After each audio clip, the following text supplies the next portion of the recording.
Hello, good evening. Welcome to the Nightly News Bulletin here on John News Channel on Multi TV.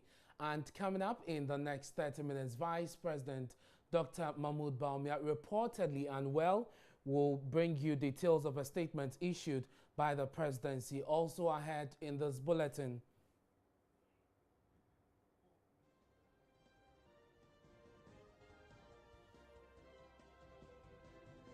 Leadership of the Fulani community makes strong appeal to President Akufo-Addo for a cessation of Operation Cow Leg. We'll tell you why.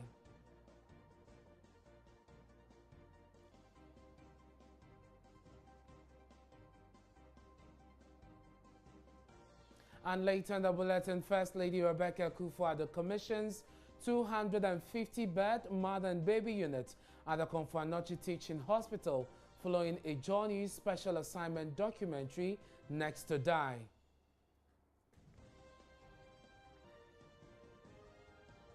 We have details of all these and more in this half-hour bulletin. Do stay with us.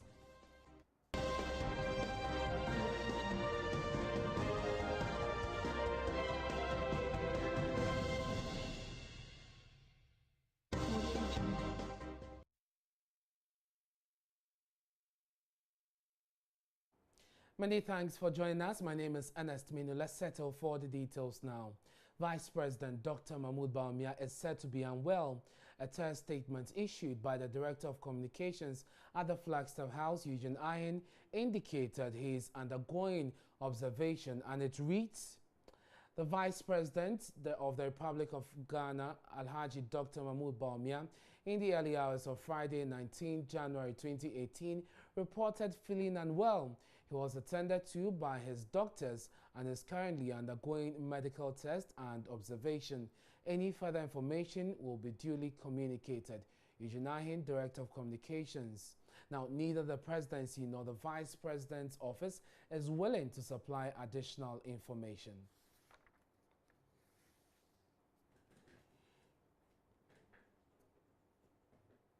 And we're following the story. We'll bring you more on this in our subsequent bulletins. But moving on, defiled, abandoned, and homeless. That's the story of two sisters who are now commercial sex workers.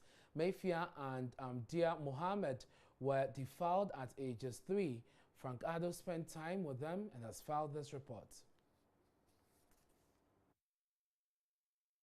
Once defiled, now they are commercial sex workers. We met Mayfia and Amida at Medina here in Accra. They told us they are depressed, feel neglected, looking for love and help. They blame a broken home for their current situation. They are homeless. I'm 14 years old. I was in a village one evening when Grandma sent me on an errand.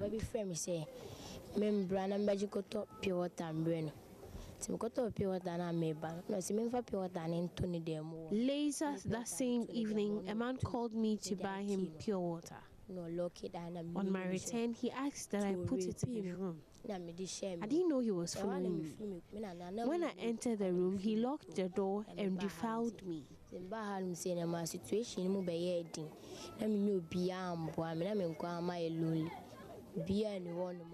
I kept the incident a secret. My grandma traveled, so I left my village and came to Medina. We used to live in the village with my father. He was poor, so someone offered to enroll me in school till I completed JSS3. I couldn't further my education. I had no one to take care of me. The sisters were very young when their parents separated, and that was the start of their problems. Amida is now 14. Her big sister, Mayfia, is 16. She has been taking care of her since their parents' separation. She has had to have sex with several men in a day to buy food for both of them. At 14, Amida has had to stop having sex for food as her sister volunteered to take care of her with her proceeds from the same business. For Amida's sister, this is the only route of survival.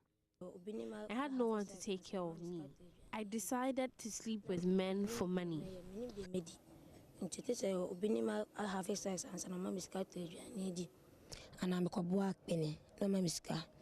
And I sometimes only can so There is some bad news for the homeless too. Mafia is 3 months pregnant, and the man responsible says not to abort, but has shown no responsibility whatsoever so far. They have considered going back home, but each time they tried, she says, they are subjected to physical abuse by their mother, who then sends them back on the streets. We have nowhere to sleep. Our mother doesn't take care of us anymore. She beats us up and sends us back to the streets. We sometimes survive by running errands for people. I met a guy who works at a drinking spot. He promised to take care of me. Later, impregnated me. I wanted to abort the pregnancy, but he refused.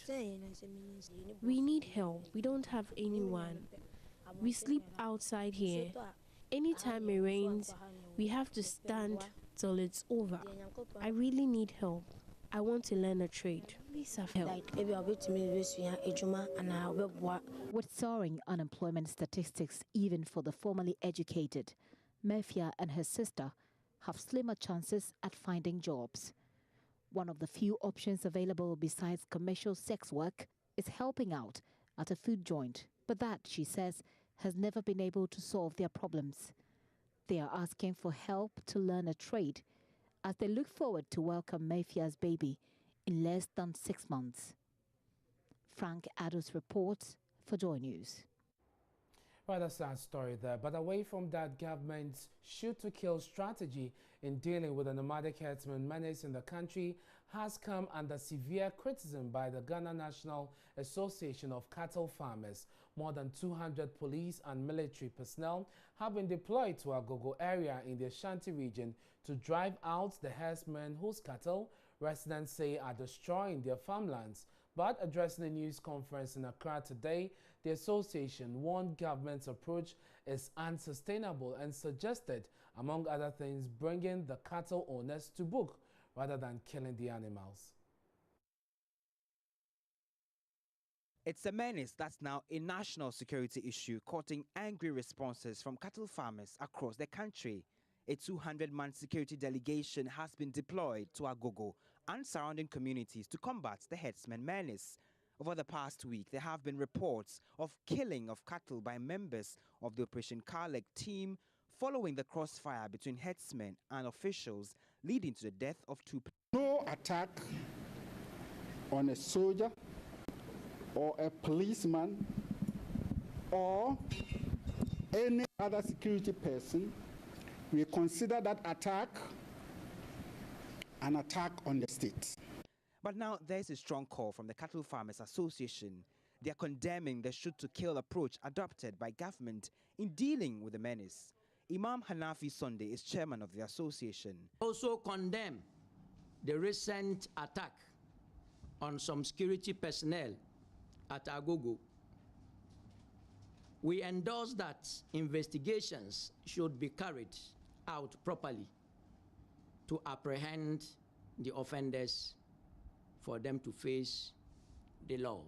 The Ghana National Association of Cattle Farmers is not satisfied with the shoot and kill approach by the security on the cattle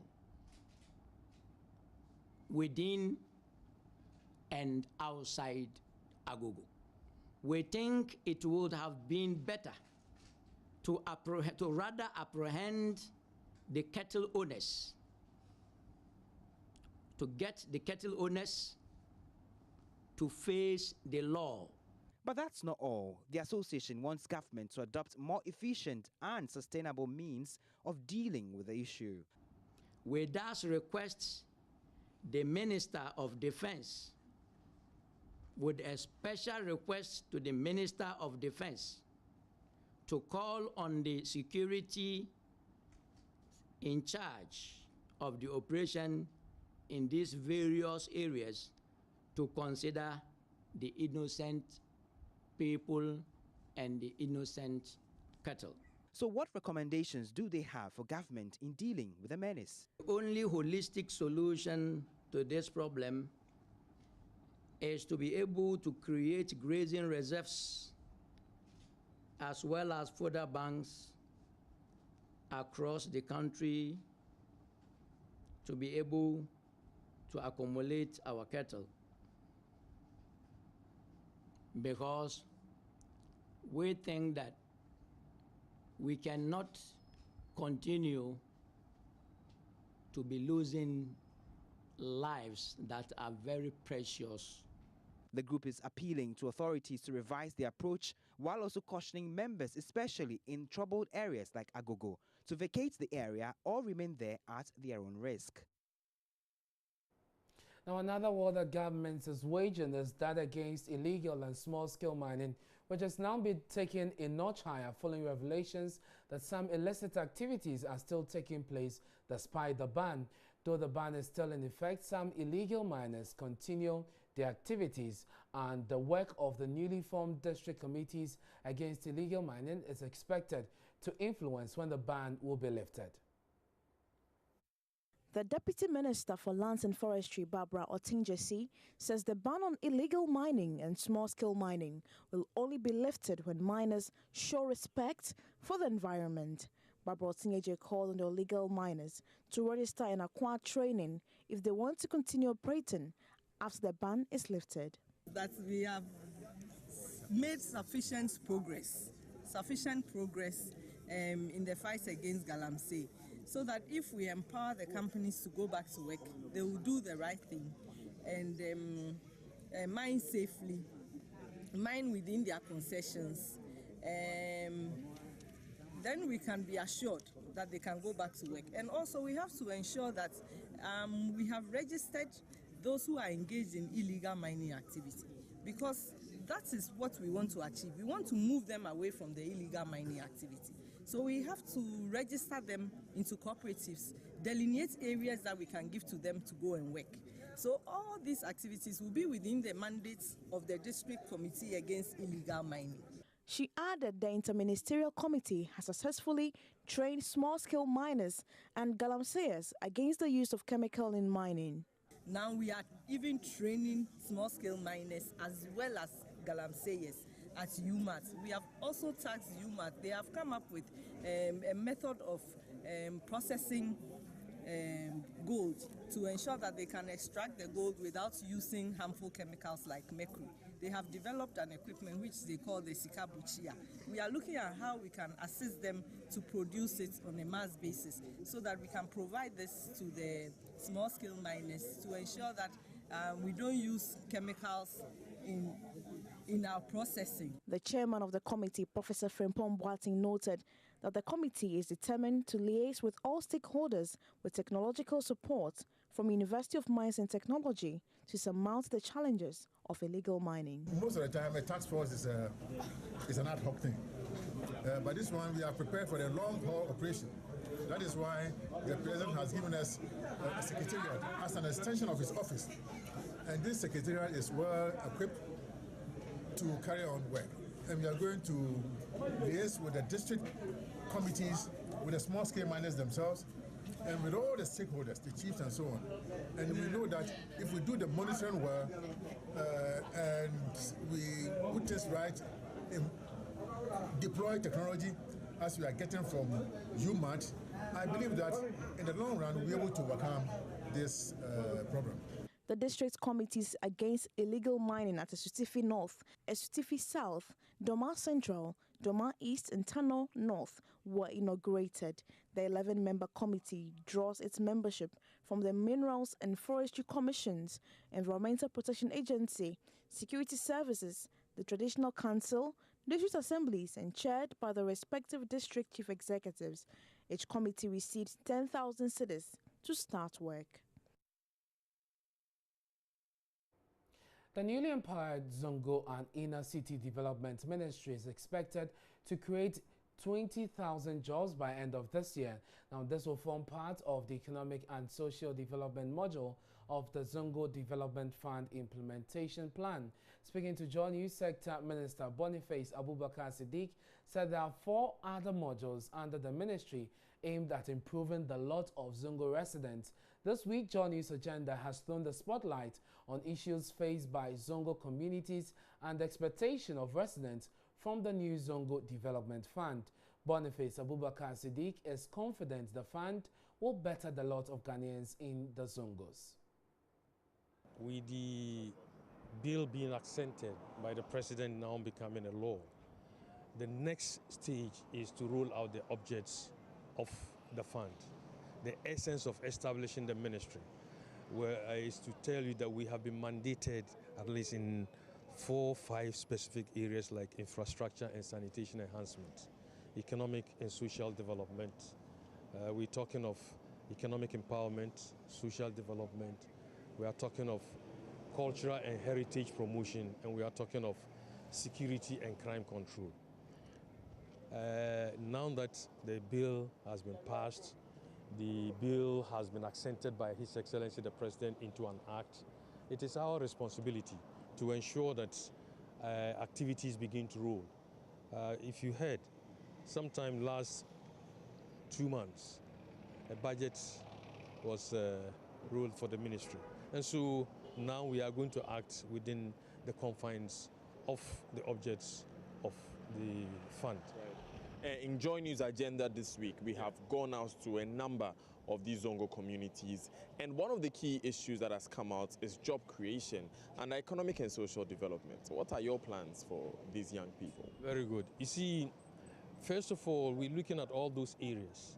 If you take the case of infrastructure and sanitation enhancement, and assuming we're going to build drains, going to build schools, clinics, libraries, we'll make sure that the contractor who will be undertaking that job must employ people from that particular area.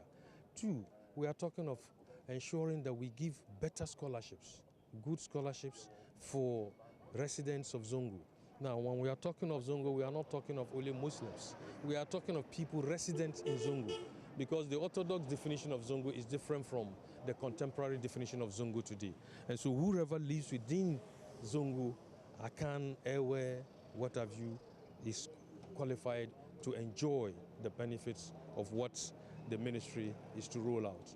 We also, under the social development, skills training to empower them, especially we have engagements with some few banks to train women and other young guys involved in other trades. At the end of the day, those banks will be in the position to roll out certain loans to these potential people. So at the end of the day, they will also contribute their quota to the development, because if you engage one person and you give him some substantial money to engage in a particular business, I believe he might employ 1 or 2 people. You are indirectly reducing unemployment in the So how many people are you planning to reach with these skills development and employment through contractors? As many as we can. Currently, as I speak to you, we are rolling out, it has been announced, 3,000 Arabic instructors, because during the campaign of the party, the government of the day said it is our intention to make Arabic examinable. So we need people within that sector to begin with young guys to understand. It's like reading the Quran, you don't understand until you finish. This one is like English. Once you start training your kid from infancy, he gets to a level, once he reads, he understands what it means. So you'll be picking these 3,000 people from the Zongo community? Of course, yes. We are not bringing them from anywhere. They must be people within the Zongo communities who have the capacity, who have the knowledge and the skills to train. And so we are engaging, for example, I was talking of collaboration. We are collaborating with Ministry of Employment, using the requisite agency, that is Youth Employment Authority. They will take up this, and then because they have the capacity. And so I give that issue to them to undertake. Are there no specific targets in terms of numbers of jobs that you want to create and persons you want to train under these skills development module? As of last year, our target was to employ about 10,000. But unfortunately, we couldn't roll out most of our programs because of not having a budget. But this year, we have a budget, and therefore we believe that we can meet our target this year. Last year to this year, if we want to take off things that we rolled out, which takes off this month, we are talking around 10,000 jobs to be created by the ministry. But if we are targeting what we need to do in this year's budget, we are talking close to 20,000 people. So gradually the ministry will be engaging a lot of people. So by the end of the year, we are to see 20,000 jobs created? We believe so. We believe so. So long as we are given the mandate to utilize our budgets to its fullest, we believe that we can create these jobs. Well, he also promised residents of the Zongo community in his constituency, that's Medina, that the storm drain there will see work this year. I've submitted a proposal to Works and Housing, and Works and Housing is taking care of it. I took the World Bank to that place. I'm not just a sitting MPU. I do my work, and they know what I've done so far in Medina. Immediately I came over, within 6 months, I engaged the Ministry of Roads and Highways that did the Medina roads, and they'll be continuing. The power land inventory has been taken of all roads within Medina by Ministry of Roads and Highways. So for the storm drain, when are we going to see it being done? I have engaged Ministry of Works and Housing, and very soon they will be advertising for contractors, for people to bid. And so I'm telling you that this is what I've done. And if we are lucky, we're going to get one of the social parks I'm talking about in Medina.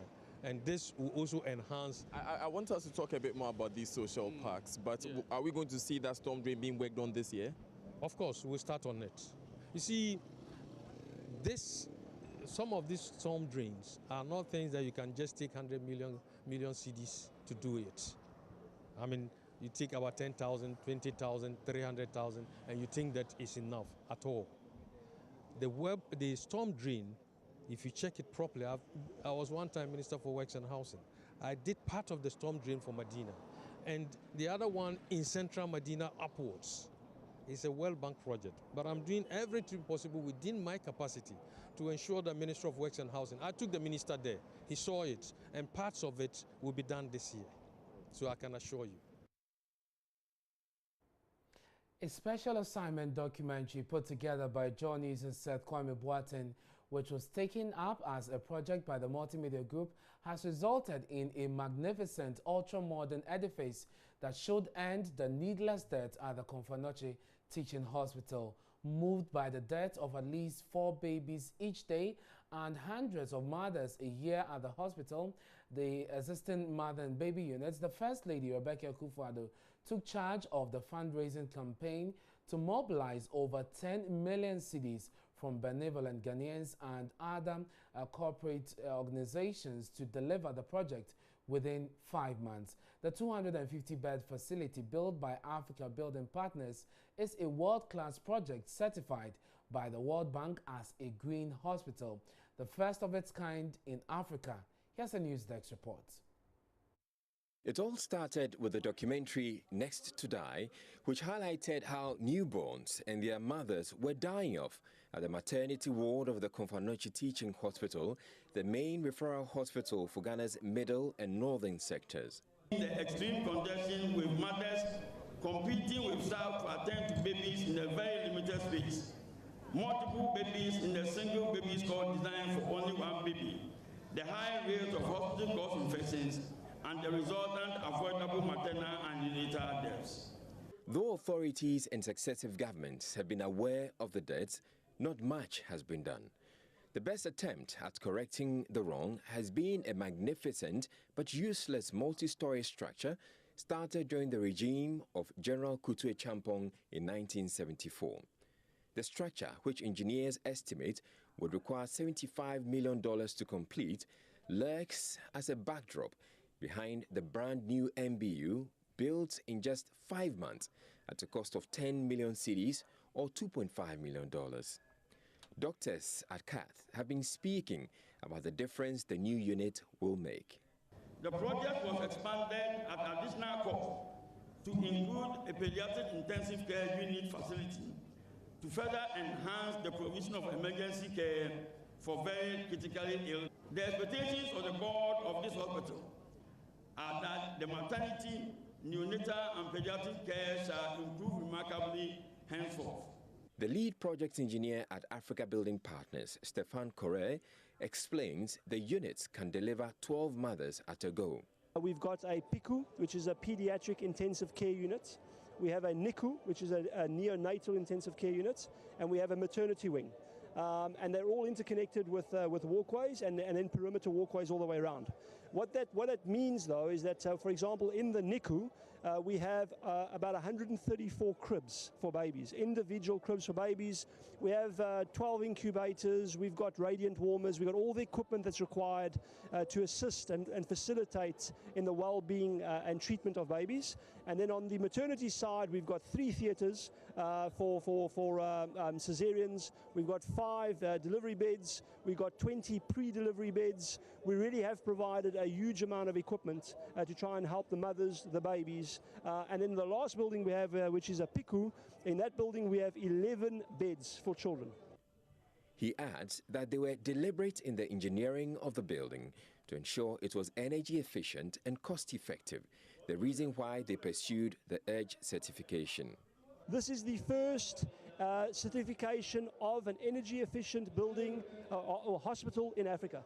So that for us is fantastic. The fact that we've had EDGE involved in this and giving us that certification really goes a long way. And what that actually amounts to is an energy and cost saving to the running of the MBU. First Lady Rebecca Kufuor, in her address during the commissioning of the building, acknowledged the wife of the Vice President and the many Ghanaians who sent in their tokens, as well as the corporate organizations who donated generously. This is in sharp contrast to how we felt when we first saw the documentary Next to Die by Multimedia's Seth Kwame Boateng. I remember thinking, we are better than this. How did a country like Ghana with such potential get here? I was not alone in my outrage. I remember the Second Lady, Samira Bawumia, who unfortunately cannot be with us here this morning, was equally outraged. From all over the country, there was an outpouring of indignation and outrage, anger, and shame that we had done this to ourselves. The vulnerability of our mothers and children had exposed our vulnerability as a people. That was when I knew that we needed to act. Our 2 fundraisers in Accra and Kumasi, in collaboration with the Multimedia Group, galvanized the whole country.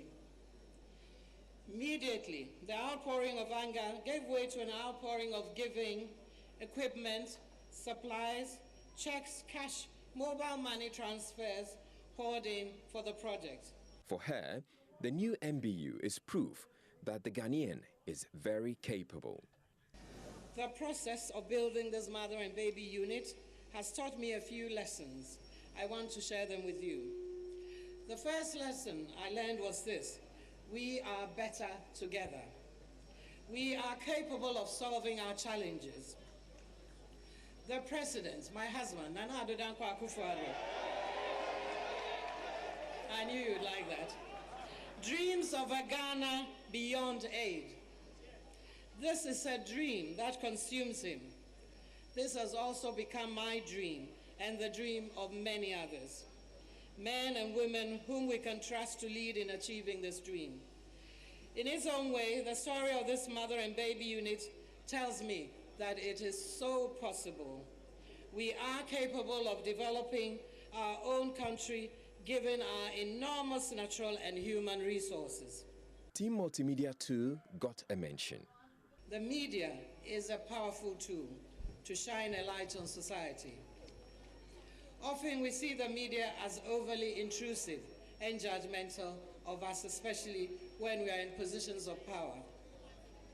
But as we saw, with the role multimedia played, the media is a powerful tool for national development. And I really want to see the media take on more of the social issues that affect our people and shock us into action. Multi-TV's Managing Director Santokh Singh briefly recapped the project's timelines and the inspiration behind the initiative. The Multimedia Group is in the business of creating credible, relevant content and delivering information which gets to the heart of the matter and deliver value for audience and communities. That's what we do. That's our core value: leadership, integrity, and community. The leadership role of media today is evident. We are inspired by what we achieve through impactful journalism, which gets results and has a massive impact on society. We are inspired to do more and to be an effective partner to improve lives. In the end, though, the building was named after the late mother of the Asante Hene, Nana Ifeakobi Sewa Ampem. And you made this happen. Thank you very much. My name is Ernest Manu. This morning, you at myjoyonline.com. From me and the rest of the team, we say have a great weekend.